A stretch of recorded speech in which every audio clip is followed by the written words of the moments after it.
before I begin today, I just want to start by saying thank you. Thank you to those of you who have left a subscription, a like, a comment, shared my channel, or just really done anything around here at all. I set a sub goal of 250 for the end of this year, and while we're definitely still a little bit of a ways away from that, I'm still very, very much eternally grateful to everyone who has stuck around. Once I finish these Aquatope reviews here in just a few more weeks, I'm gonna have a lot more stuff coming out. So I really hope that you decide to stick around and that you want to stay and that you just really enjoy what's going on here. That's really my ultimate goal here, is just to bring you entertainment and joy in your lives. So before I close this out, just remember that we do have the 250 sub goal by the end of this year, the 1000 by Anime Expo next summer, the second channel arrives soon, and the Patreon at 200 subs. So definitely be looking out for some of that stuff. And again, thank you all so much. I hope you had a great holiday weekend, and I hope that your holidays coming up are even better.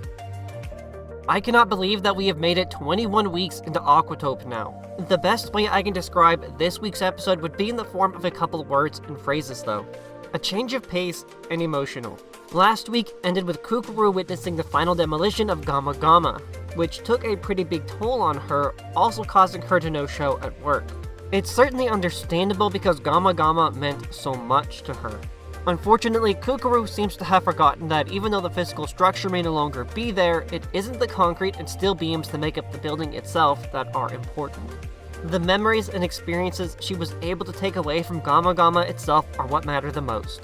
Simply put, look where it has led her. She received employment at Tingara, she met Fuka and has grown even closer with her since her debut, she made up a Chiyu and gained invaluable insight into the lives of her co-workers, and she will be the head of the new exhibit at Tingara in the coming spring. Yet, it looks like Kukuru has failed to acknowledge a lot of this, which is both upsetting and very much like Kukuru.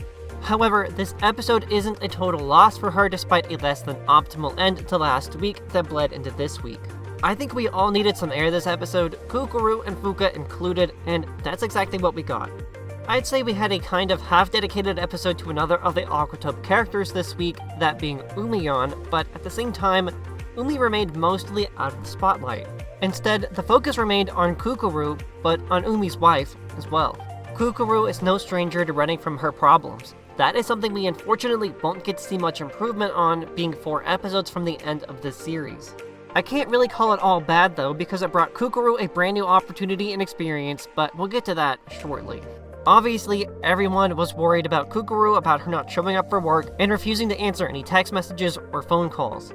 There definitely could have been a better approach to this rather than just running away from her problems again.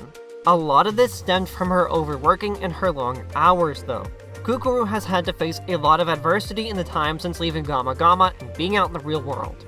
She's now realizing there are a number of real-world problems that come with being an adult, but also responsibilities that come with such a role, at the very least acting like a more mature young adult.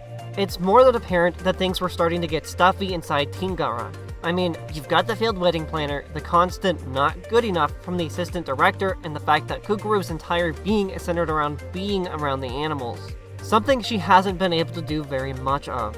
Another incident of this stuffy atmosphere is the fact that Tingara will be receiving Choco and the other penguins from Gama Gama. Unfortunately, as was rather apparent, it won't be easy for the penguins to adjust and claim territory that isn't already claimed. Look at how things turned out for Popo. I worry that Kukuru has found herself in a similar situation at Tingara. She doesn't have the same experience as everyone else and ultimately feels trapped, but all she wants to do is share her love and knowledge of marine life and aquariums with everyone else.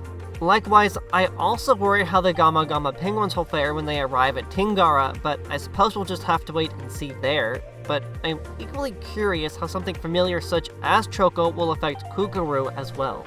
Furthermore, the dolphin from last week's episode is also still stuck, swimming back and forth in the cove.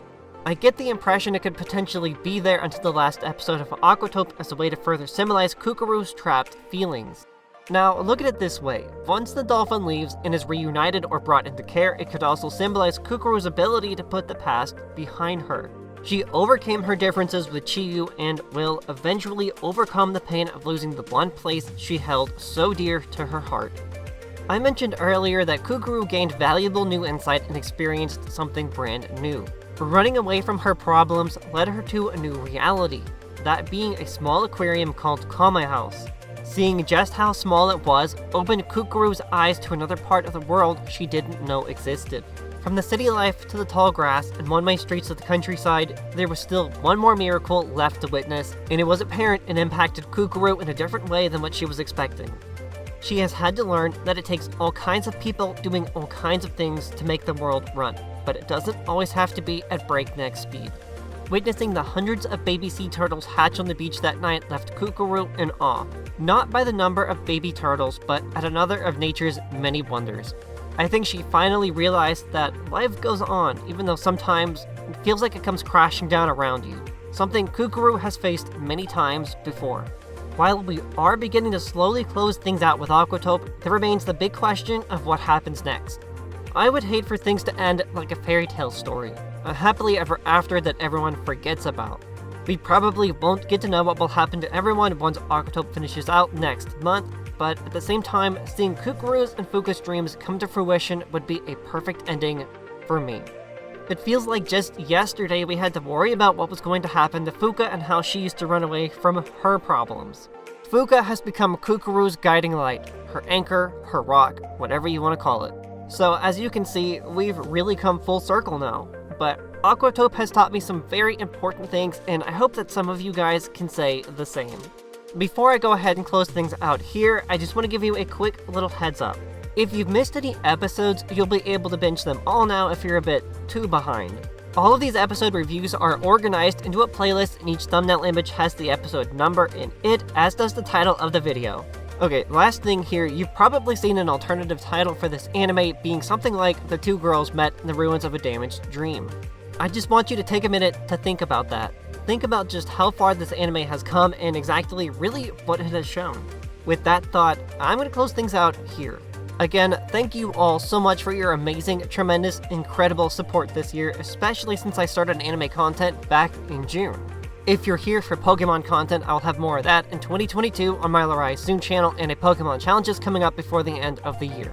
Thank you all so much for watching this week's episode of Aquatope on the White Sand, and I will catch you all next week with something brand new and more Aquatope.